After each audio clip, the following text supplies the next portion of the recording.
നമസ്കാരം, ഹിൻസയിലേക്ക് സ്വാഗതം. സെപ്റ്റംബർ 27-ന് നാമക്കൽ ഉണർന്നത് ഒരു ആഘോഷ രാവിലേക്കാണ്. വെള്ളിത്തിരയിൽ മാത്രം കണ്ടുപരിചയിച്ച പാവങ്ങളുടെ ജനനായകൻ അവരെ കാണാൻ ഇത് അവരുടെ സ്വന്തം നാട്ടിലേക്ക് എത്തുന്നു. അവരുടെ സ്വന്തം വിജയണ്ണൻ വരുന്നു. ആരാണപ്പോൾ പോവാതിരിക്കുക? പക്ഷേ റോഡിന്റെ ഇരുവശവും ആളുകളെ കൊണ്ട് ഉച്ചയാകുമ്പോഴേക്ക് തിങ്ങി നിറഞ്ഞു. ഉച്ചയോടെ സൂചി കുത്താൻ ഇടമില്ലാത്ത പോലെ ജനക്കൂട്ടം. അവിടേക്ക് 1 വർഷം മാത്രം ആയുസ്സുള്ള തന്റെ പാർട്ടിയുടെ പ്രചാരണാർത്ഥം പ്രത്യേകം സജ്ജീകരിച്ച കാരവാനിൽ ആരാധകരുടെ പ്രിയപ്പെട്ട ദളപതി എത്തി. കനത്ത വെയിലിനെ പോലും അവഗണിച്ച് 1000-ഉം 10,000-ഉം കടന്ന ജനക്കൂട്ടം ഒഴുകിയെത്തിയപ്പോൾ തലയ്ക്ക് മുകളിൽ കത്തിജ്വലിച്ചു നിൽക്കുന്ന സൂര്യനേക്കാൾ കൂടുതൽ പ്രഭയോടെ തമിഴകത്തിന്റെ വിജയനായകൻ തന്റെ വാക്കുകളെ വാളാക്കി ജനത്തെ ഇളക്കി മറിച്ചു. പക്ഷെ അതിനൊന്നും തന്നെ അധികം ആയുസ്സുണ്ടായില്ല. ഒരു നിമിഷം കൊണ്ടാണ് എല്ലാം മാറി മറിഞ്ഞത്. എവിടെ നിന്നോ ഒരു തിരമാല പോലെ മരണം അവരെ കവർന്നെടുത്തു. അപകടം നടന്ന ഇത്രയും മണിക്കൂറുകൾ പിന്നിടുമ്പോൾ മരണം 41 ആയിരിക്കുകയാണ്. അപകടം നടന്ന് മണിക്കൂറുകൾക്കുള്ളിൽ നിന്ന് അവിടെ നിന്നും സ്ഥലം വിട്ട വിജയ് ഇപ്പോൾ കരൂരിലേക്ക് വീണ്ടും വരാൻ അനുമതി ചോദിച്ചെങ്കിലും നിഷേധിക്കപ്പെട്ടു. അപകടത്തെക്കുറിച്ച് പോലീസ് അന്വേഷണവും ജുഡീഷ്യൽ അന്വേഷണവും അവിടെ പുരോഗമിക്കുകയാണ്. തമിഴക വെട്രി കഴകത്തിന്റെ ജനറൽ സെക്രട്ടറി N. ആനന്ദിനും കരൂർ ജില്ലാ ഭാരവാഹികൾക്കുമെതിരെ മനഃപൂർവ്വമായ നരഹത്യാ ശ്രമം ഉൾപ്പെടെയുള്ള വകുപ്പുകൾ ചുമത്തി പോലീസ് കേസെടുത്തു. ഇപ്പോഴിതാ മുരളി തുമ്മാരുകുടി ഈ വിഷയത്തിൽ ഒരു പോസ്റ്റാണ് പങ്കുവച്ചിരിക്കുന്നത്. പലപ്പോഴും ഇത്തരത്തിലുള്ള പല ദുരന്തങ്ങളെക്കുറിച്ച് മുന്നറിയിപ്പുകൾ അദ്ദേഹം പങ്കുവയ്ക്കാറുണ്ട്. ഈ പോസ്റ്റ് വായിക്കാം. വീണ്ടും ഒരു ആൾക്കൂട്ട അപകടം. തമിഴ്നാട്ടിലെ ഒരു സിനിമാ താരത്തിന്റെ രാഷ്ട്രീയ റാലിയിൽ തിരക്കിലും തിക്കിലും പെട്ട 30-ലധികം ആളുകൾ മരിച്ചു എന്ന വാർത്ത കാണുന്നു. അതായത് അദ്ദേഹം ഈ പോസ്റ്റ് ഇടുമ്പോൾ ഒരുപക്ഷെ 30-ലധികം ആളുകൾ മരിച്ചിട്ടുണ്ടായിരുന്ന റിപ്പോർട്ടുകൾ ആയിരിക്കാം വന്നിട്ടുണ്ടാവുക. ഇതിപ്പോൾ ഇന്ത്യയിൽ പ്രതിവർഷം ചുരുങ്ങിയത് 1, പലപ്പോഴും അതിലധികം സംഭവങ്ങൾ ഇത്തരത്തിൽ ഉണ്ടാകാറുണ്ട്. അതീവ ദാരുണമാണ് തിരക്കിൽപ്പെട്ടുള്ള മരണങ്ങൾ. ഒന്നാമത് നമ്മൾ ഒരു സ്ഥലത്ത് രാഷ്ട്രീയത്തിനോ സംഗീതത്തിനോ സ്പോർട്സിനോ പ്രാർത്ഥനയ്ക്കോ ആയി പോകുമ്പോൾ ഒരു അപകടം ഉണ്ടാകുമെന്നുള്ള ഒരു ആശങ്കയും ഇല്ലാതെയാണ് പോകുന്നത്. അപ്പോൾ തികച്ചും അപ്രതീക്ഷിതമായിട്ടാണ് തിരക്കുണ്ടാകുന്നതും നമ്മൾ അതിൽ പെടുന്നതും മരണം സംഭവിക്കുന്നതും. രണ്ടാമത്തത് ഏറെ വേദനാജനകമായ മരണമാണ്. മിക്കവാറും വാരിയലിലേക്ക് ഒടിഞ്ഞ് ശ്വാസകോശത്തിൽ കയറി ആന്തരിക രക്തസ്രാവം ഉണ്ടായിട്ടും മറ്റുമാണ് മരണം സംഭവിക്കുന്നത്. പെട്ടെന്ന് പ്രഥമ ശുശ്രൂഷ നൽകി കൈകാര്യം ചെയ്യാൻ പറ്റുന്ന ഒന്നല്ല. മൂന്നാമത്തേത് തിരക്ക് നിയന്ത്രണാതീതമായി കഴിഞ്ഞാൽ പിന്നെ വ്യക്തിപരമായി അതിൽ നിന്നും രക്ഷപ്പെടാൻ നമുക്ക് ഒരു സാധ്യതയുമില്ല. ഓരോ തിരക്കിൽപ്പെട്ടുള്ള മരണവും കഴിയുമ്പോൾ എങ്ങനെയാണ് തിരക്കിൽ നിന്ന് രക്ഷപ്പെടുന്നത് എന്നുള്ളതിനെ പറ്റിയുള്ള വീഡിയോ നിർദ്ദേശങ്ങൾ കാണാറുണ്ട്. ഈ വിഷയത്തിന്റെ പ്രായോഗിക വശങ്ങൾ അറിയാതുള്ള നിർദ്ദേശങ്ങൾ ആണവ. തിക്കും തിരക്കും പെട്ടെന്ന് ഒരു തിരമാല പോലെയാണ് നിയന്ത്രണം വിട്ടുവരുന്നത്. അവിടെ വ്യക്തിപരമായോ 5-ഓ 10-ഓ പേർ കൂടിയോ പ്രതിരോധമൊരുക്കുക സാധ്യമല്ല. അതുകൊണ്ട് തന്നെ തിരക്ക് ഉണ്ടാകാൻ സാധ്യതയുള്ള പരിപാടികൾക്ക് പോകാതിരിക്കുക. അഥവാ പോയി കഴിഞ്ഞാൽ തിരക്ക് നിയന്ത്രണാതീതമായേക്കുമോ എന്ന തോന്നൽ ഉണ്ടാകുന്ന ആദ്യത്തെ നിമിഷത്തിൽ തന്നെ സ്ഥലം വിടുക. നിങ്ങളുടെ ജീവൻ രക്ഷിക്കാൻ പ്രായോഗികമായ 2 മാർഗങ്ങൾ ഇതാണ്. ഇന്നലത്തെ സംഭവത്തിൽ എന്നെ ഏറെ വിഷമിപ്പിച്ചത് 5 വയസ്സിന് പോലും താഴെയുള്ള കുട്ടികളുടെ മരണമാണ്. ഒരു രാഷ്ട്രീയ റാലിയിൽ അവരെ കൊണ്ടുവരേണ്ട എന്താവശ്യമാണുള്ളത്? ഇത്തരത്തിൽ ഉത്തരവാദിത്തമില്ലാതെ ആളുകൾ പെരുമാറരുത്.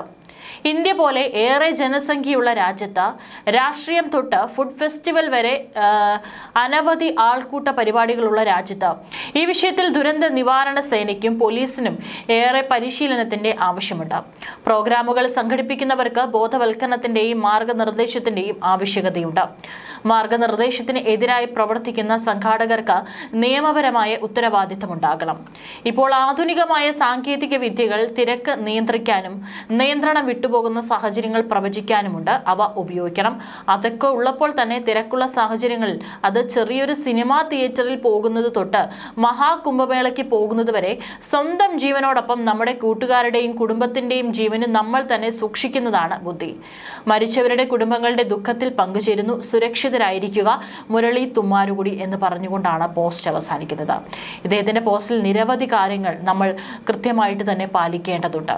കുട്ടികളടക്കമാണ് ഈ കരൂരിൽ മരണപ്പെട്ടിരിക്കുന്നത്. എന്തിനാണ് ഒരു രാഷ്ട്രീയ പരിപാടിക്ക് കുഞ്ഞുങ്ങളെയും കൊണ്ടുപോകുന്നത്? അതിന്റെ പൂർണ്ണ ഉത്തരവാദിത്തം ആ കുഞ്ഞുങ്ങളുടെ രക്ഷിതാക്കൾക്ക് തന്നെയാണ്. കുഞ്ഞുങ്ങൾക്ക് എന്താണ് രാഷ്ട്രീയത്തെക്കുറിച്ച് അറിയുന്നത്? നമ്മൾ അവരെ കൂടിയാണ് മരണത്തിലേക്ക് തള്ളിവിടുന്നത്. നമ്മുടെ നാട്ടിലും ഇതൊക്കെ തന്നെയാണ് അവസ്ഥ. കേരളത്തിൽ സെലിബ്രിറ്റികൾ വരുന്ന ഉദ്ഘാടനങ്ങളിലെ ആൾക്കൂട്ടം കാണുമ്പോൾ തന്നെ പേടിയാണ്.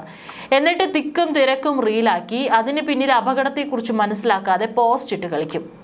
ഇപ്പോൾ തമിഴ്നാടിനെ നോക്കി നമുക്ക് കുറ്റം പറയാൻ സാധിക്കും. പക്ഷേ നമ്മുടെ നാട്ടിൽ ഒരു അവസ്ഥ വരുമ്പോഴേ നമ്മളും അതിനെക്കുറിച്ച് ഉണർന്ന് ചിന്തിക്കും. ഒരു പരിപാടിക്ക് അനുമതി കൊടുത്തു കഴിഞ്ഞാൽ തീർന്നില്ല. അവിടെ എന്തെങ്കിലും അപകടം നടക്കുമെന്ന് തോന്നിയാൽ അത് ക്യാൻസൽ ചെയ്യാനും പോലീസിന് അധികാരമുണ്ട്. ജനങ്ങളുടെ ഏറ്റവും അടിസ്ഥാന പ്രശ്നങ്ങൾ പോലും നേതാക്കൾക്ക് ധാരണയോ ശ്രദ്ധയോ ഇല്ല എന്നതാണ് മറ്റൊരു സത്യം. എത്ര പേർ വരുമെന്നോ അവർക്ക് എന്തൊക്കെ സൗകര്യം വേണമെന്നോ ചിന്തിക്കാതെ അവർ ഒരു കൊടുങ്കാറ്റായി വന്ന് തങ്ങളെ ജയിപ്പിക്കുന്നത് മാത്രം സ്വപ്നം കണ്ട് നടന്നാൽ ഇങ്ങനെയൊക്കെ തന്നെ സംഭവിക്കും.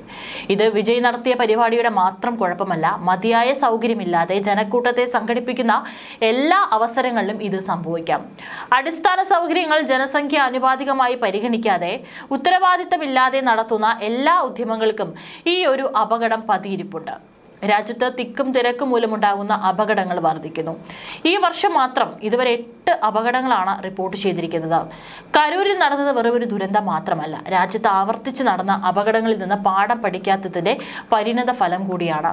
ബഹുജന പിന്തുണയുള്ള രാഷ്ട്രീയക്കാർ പൊതുപരിപാടികൾ നടത്തുമ്പോൾ ആളുകൾ തടിച്ചുകൂടുക സ്വാഭാവികമാണ്. എന്നാൽ അയാൾ വെള്ളിത്തിരയിലെ സൂപ്പർ താരം കൂടിയാകുമ്പോൾ കഥ മാറുന്നു. താരാരാധനയുടെ കാര്യത്തിൽ തമിഴകത്തിന് വലിയൊരു ചരിത്രം കൂടിയുണ്ട്. സിനിമയിൽ നിന്ന് അധികാരത്തിലെത്തിയ നേതാക്കളും ധാരാളമുള്ള രാഷ്ട്രീയമാണ് തമിഴ്നാട്ടിലേത്. അതിലേക്കാണ് തമിഴക വെற்றி കഴകമെന്ന TV-ക്ക് പാർട്ടിയുമായി വിജയ് കളം നിറയാനെത്തിയത്. കരൂരിൽ നടന്ന ദുരന്തം പോലെ രാജ്യം സമാനമായ നിരവധി സംഭവങ്ങൾക്ക് സാക്ഷ്യം വഹിച്ചിട്ടുണ്ട്. അതും രാഷ്ട്രീയ പാർട്ടികളുടെ പരിപാടികളിൽ തിക്കും തിരക്കുമുണ്ടായി ആളുകൾക്ക് ജീവഭായമുണ്ടായ നിരവധി അപകടങ്ങൾ ഇതിനു മുൻപും ഉണ്ടായിട്ടുണ്ട്. കഴിഞ്ഞ 2 പതിറ്റാണ്ടിനിടെ വലിയ ആൾക്കൂട്ടങ്ങൾക്കിടയിലുണ്ടായ സമാനമായ അപകടങ്ങളിൽ മരിച്ചവരുടെ എണ്ണം 1200-ലധികം വരും. ഇത്തരം മരണങ്ങൾക്ക് കാരണം പൊതുവെ മാധ്യമങ്ങൾ പറയുന്ന തിക്കും തിരക്കുമല്ലെന്നും മറിച്ച് പ്രോഗ്രസീവ് ക്രൗഡ് കൊളാപ്സ് അഥവാ ക്രൗഡ് ക്രാഷ് ആണെന്നും ശാസ്ത്രീയ വിശകലനങ്ങൾ പറയുന്നു. ഒരു ചതുരശ്ര മീറ്ററിൽ 6-7 ആളുകളിൽ കൂടുതൽ തിങ്ങി നിറയുമ്പോൾ ഉണ്ടാകുന്ന കംപ്രസീവ് അസഫിക്സിയ, അതായത് ഇത്തരത്തിലുള്ള മരണങ്ങൾ സംഭവിക്കാനുള്ള ഒരു കാരണമായിട്ട് വിശകലന വിദഗ്ധരടക്കം പറയുന്നത്. ഈ തിക്കിലും തിരക്കിലും ആളുകൾ ചവിട്ടി മെതിക്കപ്പെട്ടല്ല മരിക്കുന്നത്, പകരം അനിയന്ത്രിതമായ ജനസാന്ദ്രത കാരണം നെഞ്ചിലുണ്ടാകുന്ന ഒരു ശക്തമായിട്ടുള്ള മർദ്ദം മൂലമുണ്ടാകുന്ന അതിനെയാണ് കംപ്രസീവ് അസഫിക്സിയ എന്ന് പറയുന്നത്. ഇത് മൂലമാണ്, അതായത് ഒരുതരം ശ്വാസമുട്ടൽ, അതുമൂലമാണ് മരണകാരണം സംഭവിക്കുന്നത്. രാഷ്ട്രീയ സംഘടനകൾ സാധാരണയായി പ്രതീക്ഷിക്കുന്ന ജനക്കൂട്ടത്തേക്കാൾ 5 ഇരട്ടി വരെ കുറഞ്ഞ കണക്ക് നൽകിയാണ് റാലിക്ക് അനുമതി വാങ്ങുന്നത്.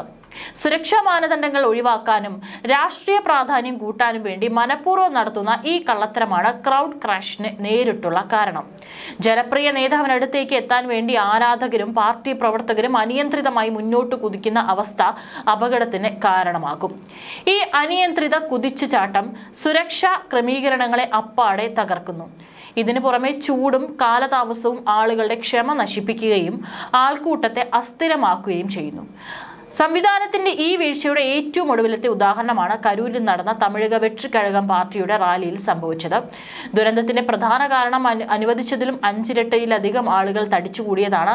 1.2 ലക്ഷം ചതുരശ്ര അടി വിസ്തീർണമുള്ള സ്ഥലത്ത് 10,000 പേർക്ക് മാത്രമാണ് സംഘാടകർ അനുമതി തേടിയതെങ്കിലും വിജയുടെ ജനപ്രീതി കാരണം ഏകദേശം 50,000-ലധികം ആളുകൾ റാലിക്കായി എത്തി. സെലിബ്രിറ്റി അധിഷ്ഠിത രാഷ്ട്രീയത്തിൽ സാധാരണയായി കാണുന്ന ഈ സെലിബ്രിറ്റി ഓറ മൾട്ടിപ്ലെയർ എന്ന പ്രതിഭാസമാണ് അനിയന്ത്രിതമായ തിരക്കിന് കാരണമായത്. കൂടാതെ വിജയ് പരിപാടിക്ക് മണിക്കൂറുകൾ വൈകി എത്തുകയും കഠിനമായ ചൂട് നിലനിൽക്കുകയും ചെയ്തത് ദുരന്തത്തിന്റെ തീവ്രത വർദ്ധിപ്പിച്ചു.